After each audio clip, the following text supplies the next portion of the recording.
This is my beloved Son, in whom I am well pleased. Behold, the Lamb of God who takes away the sins of the world!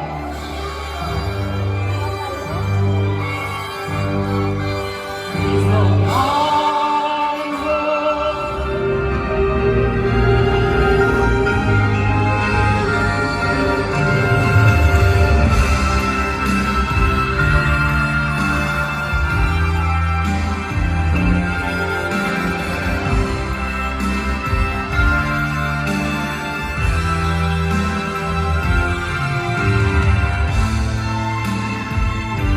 All power has been given unto me, in heaven and on earth. Go then into all nations, baptizing them in the name of the Father, and of the Son, and of the Holy Spirit.